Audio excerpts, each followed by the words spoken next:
নমস্কাৰ মই গীতাঞ্জলি শৰ্মা আজি এটা বিৰাটেই ধুনীয়া ভিডিও লৈ আহিছো আপোনালোকৰ কাৰণে আজিৰ ভিডিওটোত এটা বহুতেই বেছি বিৰক্তিকৰ আচৰণৰ বিষয়ে আলোচনা কৰিম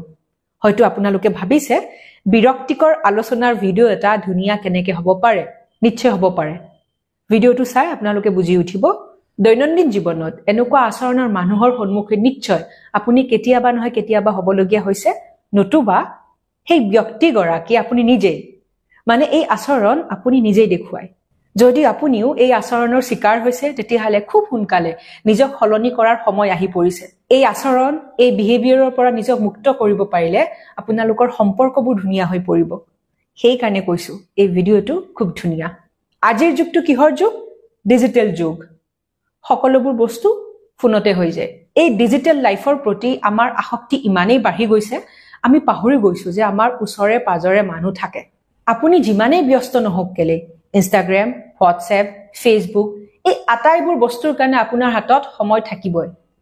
কিবাকে হলেও আপুনি সময় উলিয়ায় ভাত খোৱাৰ সময়ত ৰীল চাই খোৱাৰ সময়ত ৰীল চাই নতুবা হাগিব গলেও বহুত লোকে মোবাইলটো হাতত লৈ যায়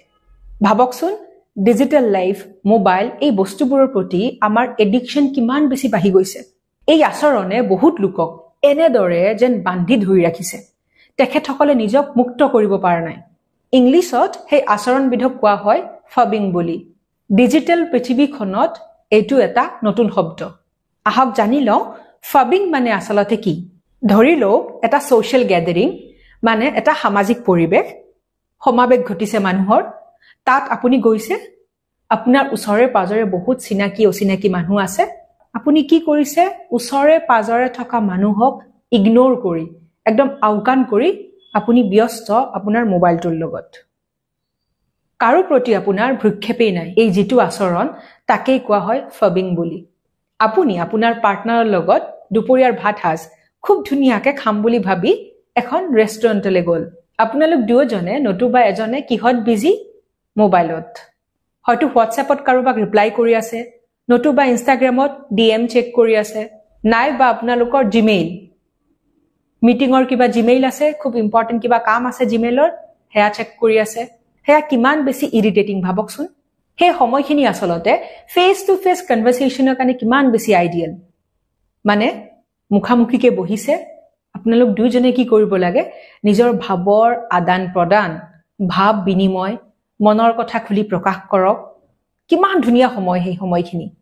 কিন্তু সেই সময়ত আপোনালোক ব্যস্ত মোবাইলৰ লগত যদি দুয়োজনে মোবাইলৰ লগত বিজি তেতিয়াতো কথাই নাই কিন্তু যদি এজনে মোবাইলটো সাইডত থৈ ওয়েট কৰি আছে যে সন্মুখত থকা ব্যক্তিজনে কথা পাতিব মোৰ লগত আৰু সেই সময়খিনিত সেই পাৰ্টনাৰজন বিজি হৈ আছে মোবাইলৰ লগত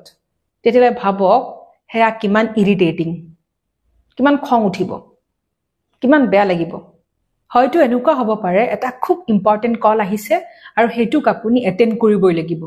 হেতু এটা বেলেগ কথা আৰ্জেন্ট কিবা কাম আহিবও পাৰে কিন্তু এনি টাইম যদি আপুনি মোবাইলতে ব্যস্ত হৈ থাকে ওচৰে পাজৰে থকা মানুহক আপুনি আওকাণ কৰে তেতিয়াহলে ফাবিং এই যেটো আচৰণ সেই আচৰণে আপোনাৰ সম্পৰ্ক ধ্বংস কৰি পেলাব ফাবিং মানে কি আপোনালোকৰ এটা কমিউনিকেশ্যন গ্যাপ হ'ব যেটো আপোনালোকৰ ভাৱৰ আদান প্ৰদান যেটো ভাৱ বিনিময় কৰিব লাগিছিল তাত এনেকৈ এখন বেৰিয়াৰ আহিব তেতিয়া কি হ'ব আপোনালোকৰ যেটো ইমোশনাল ইন্টিমেসি মানে যেটো আবেগিক সম্বন্ধ থাকে হেয়া নাইকিয়া হৈ পৰিব আপোনাৰ পাৰ্টনাৰৰ এনেকুৱা লাগিব যে তেখেতক আপুনি গুৰুত্ব দিয়া নাই তেখেতৰ কোনো সন্মান নাই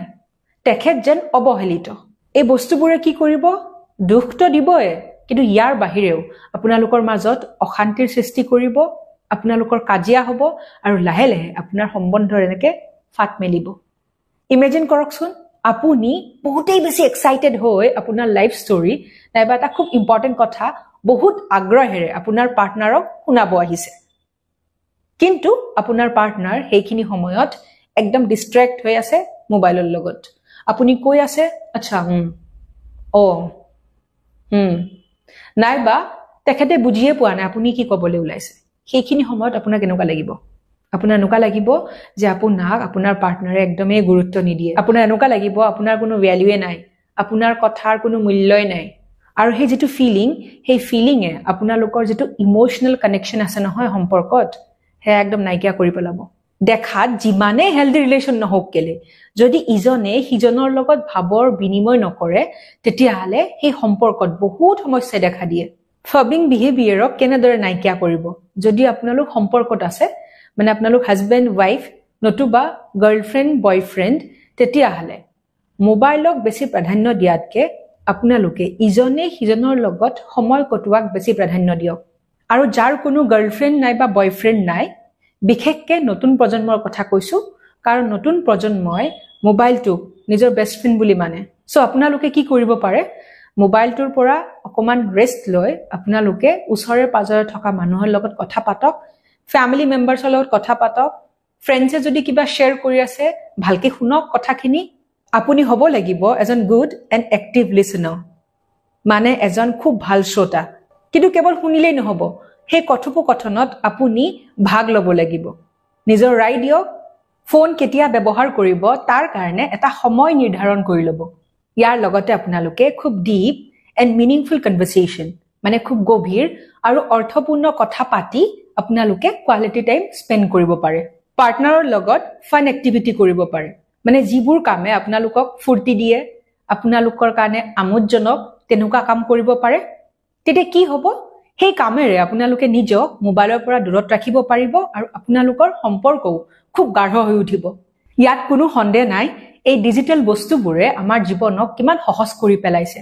আমাৰ যেতিয়াই মন যায় আপোনজনৰ লগত কথা পাতিব পাৰো মেছেজ কৰিব পাৰো কিন্তু ইয়াৰ লগতে এই ডিজিটেলৰ দুনিয়াখনে আমাক দিছে ফবিঙৰ নিচিনা কিছুমান নেগেটিভ আচৰণ আপুনি ফোনত কথা পাতক মেছেজ কৰক ভিডিঅ' কল কৰক কিন্তু মুখামুখিকে বহি কথা পাতাৰ যেটো আমেজ হেয়া অইন বস্তুৰ লগত তুলনা কৰিব নোৱাৰি হেয়া এক বেলেগ অনুভৱ এই ডিজিটেল সুবিধাসমূহৰ লাভ উঠাওক কিন্তু ধ্যান দিব যাতে এই বস্তুবোৰে আপোনাৰ জীৱনত কোনো নেতিবাচক প্ৰভাৱ নেপেলায় তেন্তে আজিলৈ আহিছো এটা নতুন ভিডিঅ'লৈ আপোনালোকৰ মাজলৈ পুনৰ আহিম stay happy and stay healthy love you all